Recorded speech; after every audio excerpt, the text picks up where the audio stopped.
السلام عليكم ورحمة الله وبركاته. النهاردة 2/5/2025. طبعا أنا امبارح جيت ما لقيتش الأشقية دول، معرفش راحوا فين. يعني امبارح جيت ناديت عليهم ما لقيتهمش في مكانهم اللي هم بيبقوا موجودين فيه كل يوم. ناديت عليهم كتير، وقفت استنيتهم كتير، ما لقيتهمش.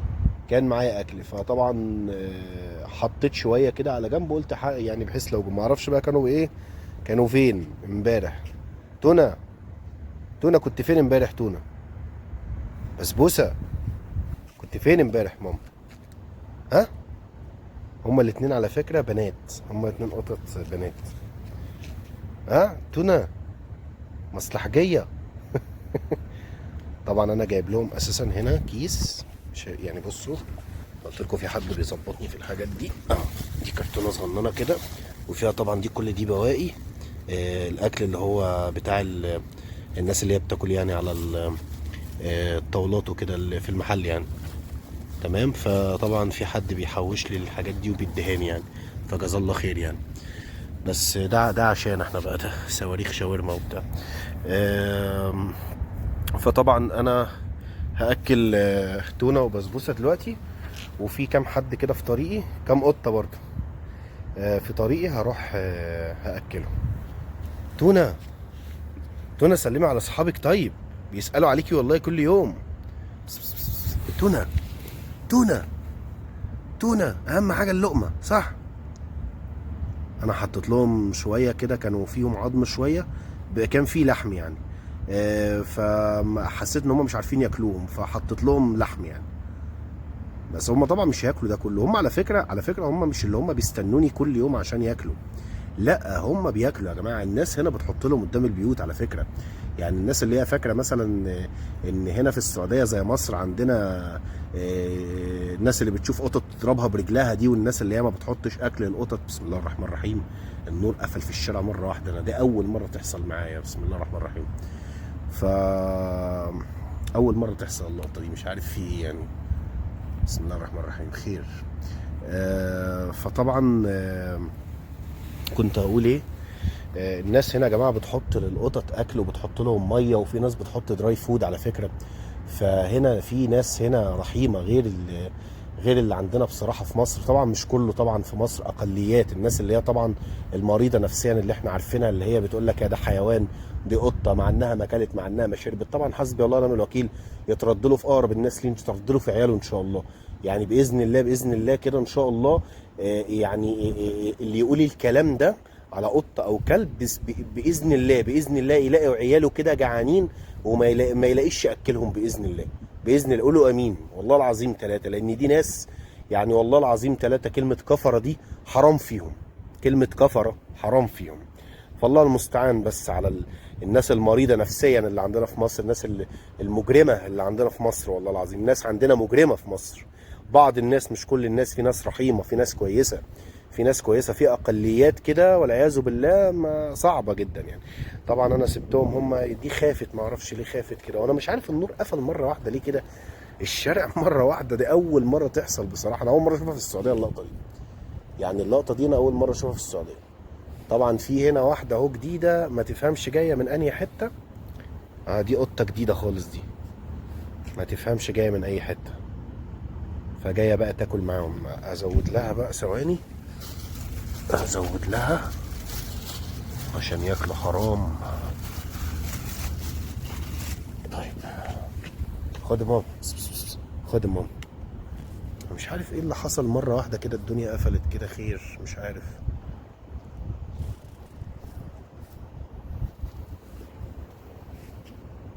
يلا كل ماما كل.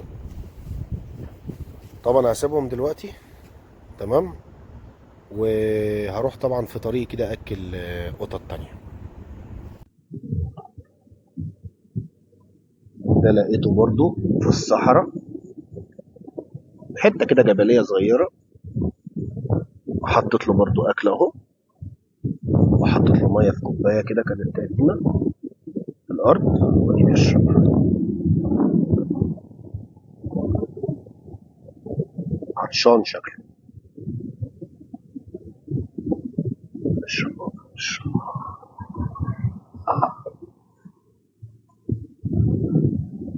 اشرب يلا حبيبي. بس تعال يلا. انت هتروح فين؟ طب تعال اشرب، تعال اشرب.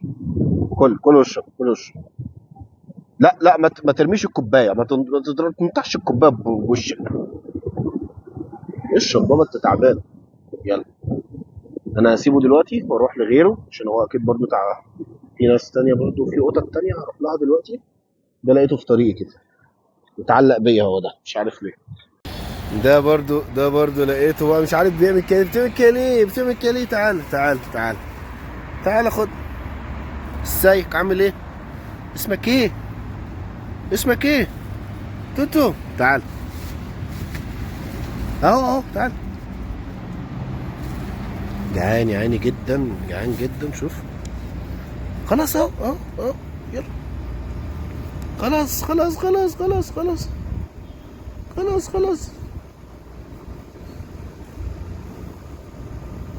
يلا كل بقى، كل يلا.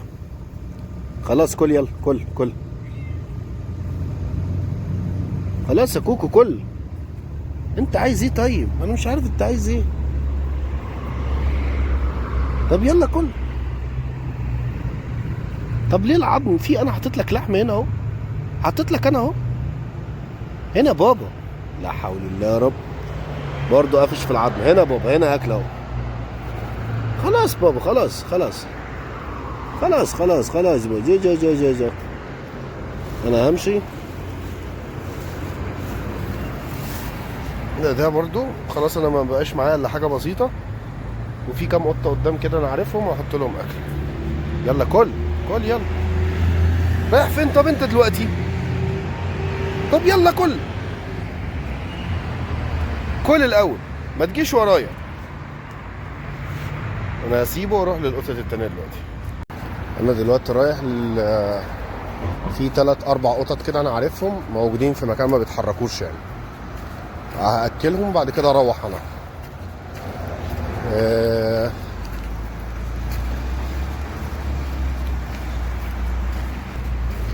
طيب انا ليه بصور وانا بعمل كده؟ هو اولا انا مش اول مره طبعا انا اعمل كده.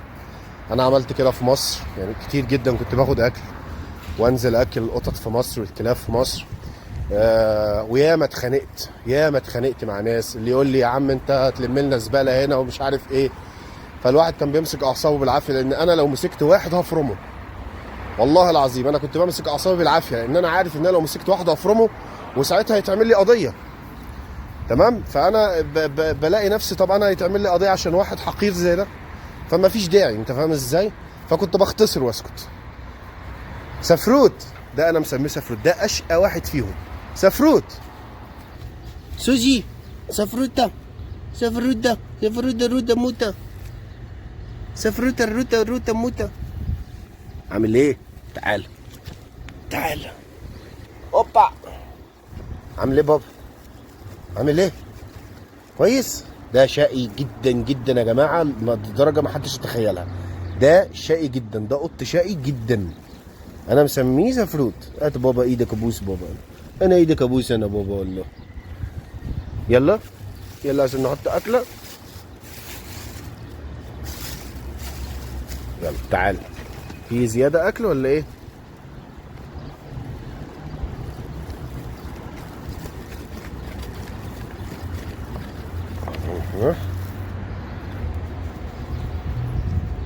نفرق لهم كده الاكل عشان ياكلوا. طبعا في كذا قط هنا. ده سفروت. انا طبعا ايه، في هنا واحد بتاعه ميه، المفروض ان انا بشيك عليها وبملاها. دي اللي بيشربوا فيها. في واحد هنا حاطط فيها حاجه كده، وطبعا هي تقريبا ميه كده مش نظيفه، فانا طبعا هرميها كده. ملهاش حل الا رمي كده يا جماعه. انا مش بعمل كده عمد في حاجه يعني. انا هاخدها املاها في كولدير ميه هناك بارد. يلا كده مع بعضينا نملاها. ده كولدير ميه، في ميه بارده على طول باستمرار، وميه نظيفه جدا مفلتره. طبعا ده مش اول. هنرجعها مكانها عشان يشربوا. هي مخرومه ولا ايه؟ انا كل يوم بجيب فيها كويسه. طيب طيب في حاجه انا نسيت اقولها، انا ليه بصور؟ انا ممكن انا عادي ما اشغلش نفسي بالتليفون واكل القطط وخلاص واروح على كده. انا بنشر لان انا بجد الواحد بجد تعب نفسيا الفتره اللي فاتت دي خالص، بسبب الافعال الوحشيه اللي بتتعمل في الحيوانات في مصر. سفروت تعالى بابا عشان تشرب، تعالى يلا. بسبب الافعال الوحشيه اللي بتحصل في الحيوانات في مصر، لا في قانون بيحمي الحيوانات، ولا في قانون بيحمي الكائنات الضعيفه الرقيقه دي. تمام. وزي ما انتم شايفين كده ميه بارده طبعا. هم يلا بابا اشرب بابا، يلا بابا، يلا بابا اشرب بابا. فطبعا زي ما انتم شايفين كده انا حاطط لهم اكل زي ما انتم شايفين. كنت اقول لكم زي ما انتم شايفين كده ان للاسف الشديد مفيش اي حاجه بتحمي الكائنات الضعيفه في مصر، وبصراحه مهزله ومذابح عماله بتحصل. قسما بالله مذابح. انا بشوف حاجات تشيب شعر الراس والله العظيم يا جماعه، لدرجه ان انا بجد بفكر ان انا بجد الغي اشتراكاتي من الجروبات دي نهائي بجد. وتعالى يا زفروت، تعالى ماما، مش هعرف امسك عشان ايدي كلها ميه وزيت وبتاع. صوتي خلاص بابا كلت، انت كلت خلاص جعان تاني. وريني كده ببنا، وريني. لا حلوه دي حلوه. اعمل تشيك عليها، بعمل تشيك عليها، وريني. والله المستعان يا جماعه، الله المستعان. فبنقول ان مفيش قانون للاسف بيحمي الحيوانات في مصر، وفي اهمال ودن من طين ودن من العجين. عمالين بنتكلم، عمالين بنلالي وكتير من اللهم صل على النبي السلام.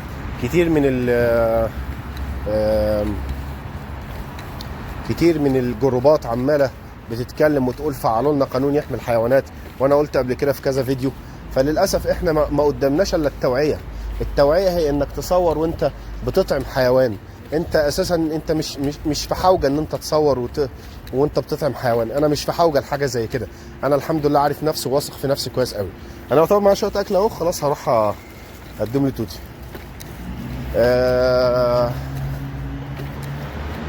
فانا مش في حوجه للكلام ده، ولكن احنا بنوعي الناس. بحاول ان الناس اللي بيشوف الفيديو يعني يكون انسان واعي، يعرف ان في مخلوقات زينا امثالكم، يعرف ان ربنا سبحانه وتعالى بيقول لنا امثالكم، يعني بتاكل زينا وبتشرب زينا وبتحس وبتجوع زينا وبتحس بالحراره وبتحس بالتعب. كل حاجه يا جماعه، كل حاجه. يا ريت نبقى رحيمين شويه يا جماعه على الكائنات دي. يا ريت يا جماعه بلاش الافعال الوحشيه، الافعال المقززه اللي احنا بجد بنشوفها يا جدعان. قسما بالله العظيم ان في ناس انا بشوفها يعني على الجروبات، ناس بتنزلها على الجروبات وبينزلوا صورهم اللي هو طبعا بيعملوا شير لوزاره الداخليه والرئيس عبد الفتاح السيسي، تمام، على تفعيل قانون الحيوانات. ناس والله العظيم قسما بالله، ناس والله العظيم بتقطع الحيوانات، ناس بتقطع القطط. اقسم بالله النهارده شفت فيديو واد ماسك كتر وبيقطع في لحم القطه، ومن جبروته حاطط قطه قدامها، حاططها في قفص عشان تشوف وهي بتعمل فيها. قسما بالله. والناس تقول لك في التعليقات، الناس اللي هي ضدنا بقى، الناس اللي هي المجرمه بقى، اللي يقول لك روحوا شوفوا غزه ايه يا راجل؟ ده انت نحمي غزه من مين؟ بالله عليك نحمي غزه، نحمي غزه من مين؟ من اليهود؟ مش لما نطهر اليهود اللي عندنا في مصر الاول؟ مش لما نخلص على اليهود اللي عندنا في مصر الاول نبقى نروح ننقذ اليهود اللي ننقذ الفلسطينيين من اليهود اللي هناك؟ يا جدعان عشان بس الكلام يبقى بالعقل. انا نفسي افهم غزه ايه اللي احنا هنروح ننقذها من ايد اليهود؟ غزه ايه؟ انتوا بجد انتوا الكلام ده بجد ولا بهزار؟ غزه ايه اللي احنا هنروح ننقذها من ايد اليهود؟ مش لما نخلص احنا اليهود اللي عندنا في مصر الاول، الناس المريضه نفسيا اللي بتقعد تذبح في الحيوانات وتقطع. لمصلحه مين يا جماعه الكلام ده؟ لمصلحه مين؟ انا بناشد وزاره الداخليه وبناشد الرئيس عبد الفتاح السيسي، يا ريس بالله عليك يا ريس احنا تعبنا نفسيا والله العظيم. يا ريس دي الحاجات دي يا ريس بتسمع بره، والفيديوهات دي بتسمع بره يا ريس، وبتبقى فضيحه، وانت عارف الكلام ده كويس. فضيحه والله العظيم ثلاثه. السياحه عندنا يعني مش هقول لك انها ضربت، هتضرب بسبب المواقف البشعه دي. الفيديوهات دي بتنتشر، بتلاقي بوست ولا بتلاقي فيديوهات لتعذيب الحيوانات واخده ملايين المشاهدات، واخده ملايين المشاهدات. يا جماعه يا جماعه غلط كده يا جماعه. يا جماعه احنا بلدنا بتضيع قسما بالله بسبب المواقف دي. يا جماعه فوقوا، يا جماعه المسؤولين فوقوا شويه يا جماعه، الله يرضى عليكم فوقوا شويه. يعني انا مش فاهم، اللي يسرق بيتحكم عليه، واللي بيستغفر عظيم بيزني بيتحكم عليه، واللي معاه. طب يعني انا مش فاهم يعني قتل الحيوانات في مصر ده ايه؟ تعالى بابا، تعالى بابا. دول يعتبر اخر حاجه، دول يعتبر اخر حاجه معايا، ويعتبر هحطهم. دي قطه اهي، وفي واحده تحت العربيه خافت مشيت، وفي واحد اهو. تعالى بابا، تعالى بابا، تعالى تعالى. دي يعتبر كده اخر حاجه معايا. طبعا انا كل يوم طبعا بعمل نفس العمليه. الموضوع ما بياخدش في ايدي والله العظيم يا جماعه، ما بياخدش في ايدي حاجه، ما بياخدش في ايدي حاجه، كلها بتاع تلت ساعه نص ساعه بالكتير في اليوم، وباقي اليوم انا بشوف شغلي وبشوف مصلحتي وبشوف حالي. ما بتعطلنيش الحاجات دي، ما بتعطلنيش. فاهمين؟ زي ما انتم شايفين كده. اه اه بياكلوا. خسرنا ايه؟ بالله عليكم يا جماعه، اللي في مصر خسرنا ايه يا جماعه؟ خسرنا ايه لما نعمل كده يا جماعه؟ لما ناكل الناس طب انت مش قادر تاكل يا سيدي، انت بتقعد تقول البني ادمين اولى ومش اولى. يا سيدي ماشي ماشي، مش قادر تاكل، بلاش تضرب القطه وبلاش تضرب الكلب، بلاش التعذيب وبلاش المرض النفسي اللي انتوا فيه. ما تبقاش مراتك ضربك شبشبين في البيت وتنزل تضرب لي قطه في الشارع. خلي عندكم دم يا جماعه شويه اللي في مصر، خلي عند اهاليكم دم شويه. بتكلم كلامي عن المرضى النفسيين، مش كلام عن الشعب المصري. في ناس محترمه، في ناس محترمه واحسن مني بمليار مره. انا بتكلم على المرضى النفسيين اللي احنا بنشوفهم على المواقع، على الجروبات اللي بيقعدوا يعذبوا في القطط ويضربوا في الكلاب. يا جدعان اتقوا الله، يا جدعان اتقوا الله، قسما بالله دي تدخلك الجنه اللي انت شايفها دي، اللي انت مستهتر بيها. قاعد تقول لي غزه، غزه ايه يا عم؟ غزه ايه يا عم؟ الله يهديك بس، غزه ايه؟ غزه ايه؟ بص بتخانقوا مع بعض في ايه؟ في حوار انا مش فاهمه، في قصه انا مش فاهمها دلوقتي. ايه اللي بيحصل دلوقتي؟ وانت مستوليه على الاكل كله. طب خلاص روحي بقى بعيد، تعال تعال. هربوا، مش عارف هربوا ليه. خلاص هو كل واحد بقى ايه. احنا هنمسك دي بس نرميها عشان ما ينفعش نسيبها هنا في الزباله الكرتونه دي. خسرنا ايه لما بنعمل كده، ولا لما عملنا كده؟ ايه اللي خسرناه يا جماعه؟ ايه اللي خسرناه يا جماعه؟ قسم بالله ما خسرنا اي حاجه. اللي عندك جود بيه، اللي عندك جود بيه. كلمه جود بيه دي يعني هنا بيقولوها في الخليج هنا، يعني اللي هو اللي عندك يعني طلعه. اللي عندك قادر تاكل، قادر ترعى، مفيش مشكله. مش قادر تاكل يا عم ما تاذيش يا عم، ما تضربش حيوان يا عم. يا عم انت في ايه يا عم؟ انت مريض نفسي يا عم. انت مش واعي ان ممكن حيوان زي ده ولا قطه زي كده زي انت ضربتها انت مش واعي ان دي ممكن تخفسك في النار دي؟ مش واعي ان دي ممكن تخفسك في النار؟ ولا الناس المريضه التانيه اللي تقول لك في التعليقات، الناس اللي هي طبعا داخله في حرب يا جماعه على السوشيال ميديا، انتوا مش واخدين بالكم منها. في حرب على السوشيال ميديا بسبب تعذيب الحيوانات في مصر، في حرب على السوشيال ميديا. انا مستعد انشر لكم لينكات في الفيديو ده، في تحت في وصف الفيديو، والله العظيم لينكات بشعه، لينكات بشعه. يعني احنا دلوقتي اللي بيسرق عندنا بيتحكم عليه، واللي بيقتل بيتحكم عليه، واللي بيزني بيتحكم عليه، اللي يضرب كلب ويضرب قطه ويضرب ويعذب كلب او يعذب قطه او يعذب اي حيوان، حصان بقى او حمار، تمام، يقول لك ده كلب وراح، دي قطه وراحت، ده ايه يعني موتت قطه من مش كام قطه في مصر. وتيجي تتكلم وتقول فعلوا لنا قانون، يقول لك انت اصل ضد سياسه الدوله، اصل انت ضد الدوله، اصل انت ما اعرفش ايه. يا اخي انت ايه يا عم؟ انت التاني. انتوا هتخلونا نغلط ليه على الصبح يا جدعان؟ هتخلونا نغلط ليه ونطلع عن شعورنا ليه بس على الصبح؟ بنيجي نتكلم ونيجي نقول الصح ونقول فعلوا لنا قانون واعملوا لنا قانون، يقول لك اصل انت ضد البلد وضد مش ضد البلد وضد سياسه البلد، وايه اللي انت بتقوله؟ انت عايز تهيج الناس علينا. انت يا عم في ايه يا عم؟ اهيج ايه وانيل ايه يا عم؟ هو انا بكلمك في ايه وانت بتكلمني في ايه؟ بكلمك في جرائم بشعه بتحصل يوميا في البلد دي، في الحيوانات، واللي هو انت عارف ان اوروبا بره والبلاد اللي بره غير مصر. انت عارف كويس قوي ان هم ما بيشجعوش على الكلام ده. انت عارف الكلام ده كويس، ما بيشجعوش على الكلام ده. الدول الاوروبيه والدول المحترمه بره ما بتشجعش على القتل والجرائم البشعه اللي بتحصل في مصر دي. ما تقعدش، ما تضحكش عليا، ما تقعدش تلف وتدور علينا. انت عارف ان دي صورة غير مشرفة لمصر. انت عارف ده كويس ان دي صورة غير مشرفة لمصر. دي صورة غير مشرفة لمصر. قتل وتعذيب الحيوانات بالصورة الشنيعة البشعة دي عيب. عيب يا جماعة، عيب والله العظيم. بنيجي نتكلم ونقول الصح تقول اصل انتوا خرجتوا عن مش عارف ايه. ايه يا عم العبط والهبل ده؟ ايه التخلف ده يا جدعان؟ لله الامر من قبل ومن بعد، بس ربنا يرحمنا، ربنا يرحمنا والله العظيم، عشان احنا تعبنا نفسيا.